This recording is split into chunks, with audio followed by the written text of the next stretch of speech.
now we are looking at the probability distributions for continuous random variables.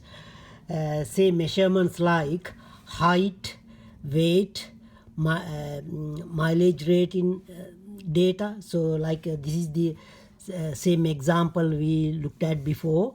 So in this the data, this mileage rate in on 100 cars. So basically they are continuous random variables. So even though this data goes on 1 decimal points, okay. So for this kind of data, like when you construct the frequency histogram, relative frequency histogram, we got this kind of shape. Suppose for this data set, if you construct the relative frequency histogram with say for example only 3 intervals, so then you are going to get something like that. So, or for example, if you construct the relative frequency histogram for 2 intervals, you are going to get that. So in other words, if you increase the number of intervals, assuming you have more and more data, so eventually kind of you are going to get a sort of smooth curve, like you are going to get a distribution like that. So if you increase the number of intervals, so if you decrease that the width of each interval, sort of you are going to get a smooth curve like that. So of course for you to do that, you have to have a lot of data to look at that. So that frequency distribution, that smooth curve, is known as the probability density function for that random variable, for those measurements.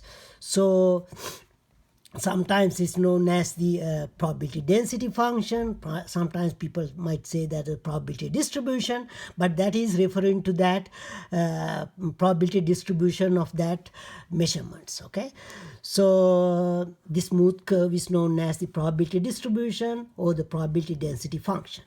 So the properties of the probability density function, so it's going to be, this is the f of x. Usually people use the simple f of x to denote the probability density function. So it's a curve like that.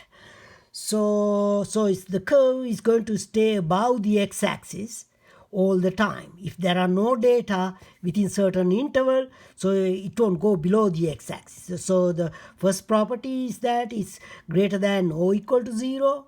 The total area under the f of x curve is 1. So that's the second property. And if you look at the probability or the chance that the measurements going to be from A to B is going to be the area above that interval, from that interval. So this area. Okay, so those are the properties. Since you are using the relative frequency histogram, it will go like that. Okay, so in other words, when you talk about the continuous random variables, so if you're looking at the probability from A to B, regardless whether this is the equal sign or not, so always you are looking at the area above that interval. Area over the closed interval is same as the area over the open interval. So this is same as that or that. So basically you do not need to watch out. Basically you can ignore this equal sign as far as if you know that random variable is a continuous random variable. By the way, that is not the case with the discrete random variable. So always with the discrete you need to watch out that equal sign. But here for continuous random variables you do not need to worry about that equal sign. The probability is going to be the same whether there's an equal sign or not. Okay, so we are going to look at, just like for the discrete case, the ones with the names, the distributions with names. Okay, so the very first one is known as a uniform distribution from A to B. So when you say uniform, it's a flat curve. Okay, so the f of x, so from A to B, that's this flat curve. Everywhere else is 0.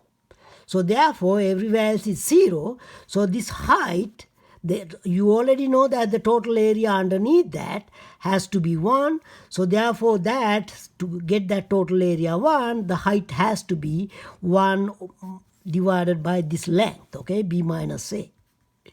So that is the equation of that density function is going to be f of x is going to be from a to b, that height 1 over b minus a, and 0 from here to here everywhere else otherwise. So that we say that measurements of the random variable has a uniform distribution from a to b. So expected value, so in other words the mean value, or in other words if you pull random values out of this density function, if you look at the average, in other words, is going to be, since you see that this is flat, is symmetric around that, so the mean has to be exactly in the middle. So in other words, a plus b divided by 2.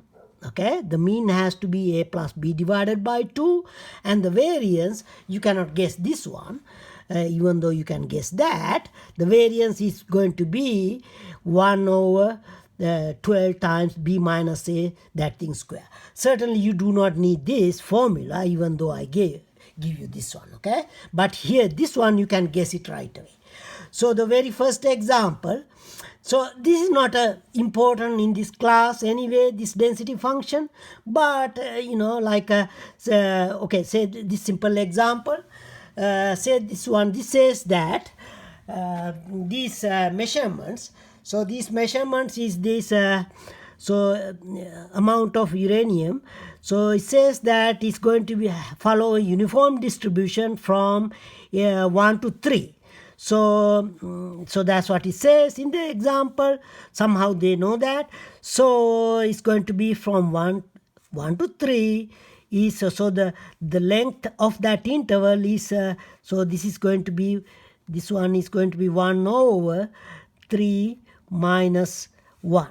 So which is 1/2, okay? So this is going to be, the height is that. So it says that uniform, so that.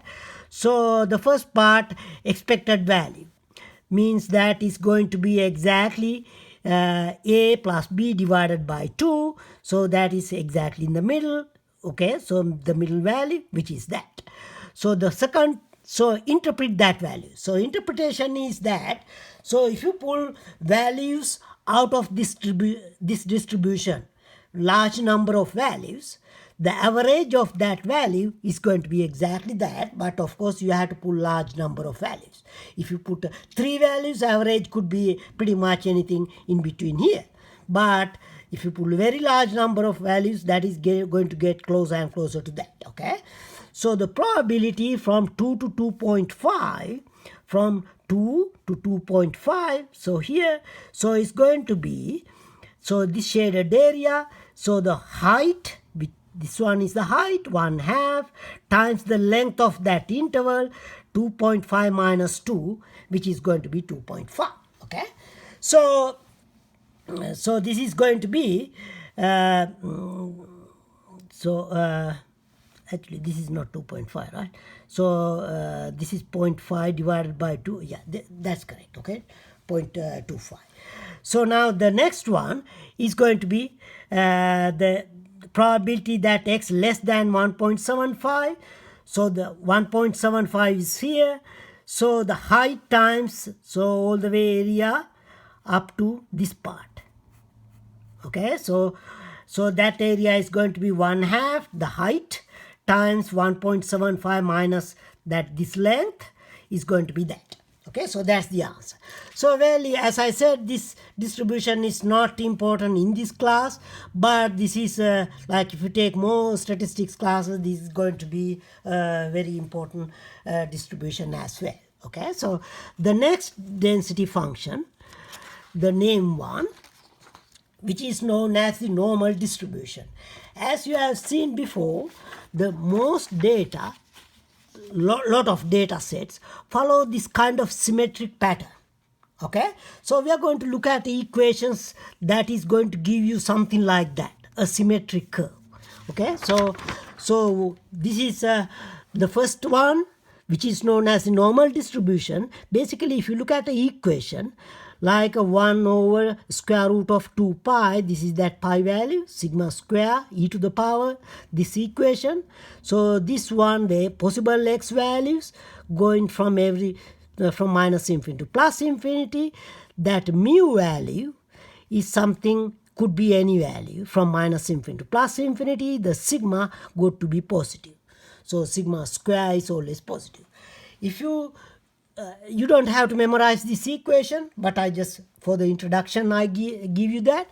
So if you sketch the graph of that, one can show that. So of course you probably may not be able to show that. So it's going to be symmetric. So symmetric around this value, the mu value, and symmetric curve about the mu value, and the total area underneath this curve is going to be 1. So therefore, as I said before just a second ago, so this has those properties for a probability density function. So this, because of these two, this is a probability density function. So one can show that. So if you pull this kind of population, so in other words, the density function repeatedly value, so it's going to be, since this is symmetric, it's going to be the average. If you pull large values, then it's going to be the average, exactly that. So the mu, one can show that the variance is going to be the sigma square. In other words, if you have the density function like that, automatically the mean is mu, the variance is sigma square. In other words, the standard deviation is sigma. Okay, so this curve is known as the normal distribution with mean mu and the variance sigma square. So sometimes people say that this is the bell curve. So if you read newspapers, sometimes when people say that the bell curve, that they are referring to this normal curve, okay, normal distribution. So the random variable is known as the normal random variable. To say that the quantity x measurements follow a normal distribution with mean, mu and sigma square, we use this notation. Okay, so mu, this says that x follow a normal distribution with mean mu and the variance sigma square, or the standard deviation sigma. So means that it has this symmetric curve. So when mu equals 0 and standard deviation equal 1, so this is same as saying that the sigma square equal 1. So which means that x follow a normal 0, 1. This is known as the standard normal curve. Standard normal curve, or sometimes people say that that is the z curve or the standard normal curve. So when you say standard normal curve, automatically is centered around 0 and the standard deviation is 1. So now we want to calculate from the z curve, we want to calculate this area. Okay, this area. So there are tables actually to figure out this area. So we are going to basically read those tables in this class to figure out the probabilities, to figure out the area from here to here, or something from some value to some value. Okay, those tables are known as z tables. So first we will learn how to read the z table, and then after that we will go into the other the curves with the different mean and different standard deviations. Okay, so let us look at how to read the z tables to figure out those probabilities.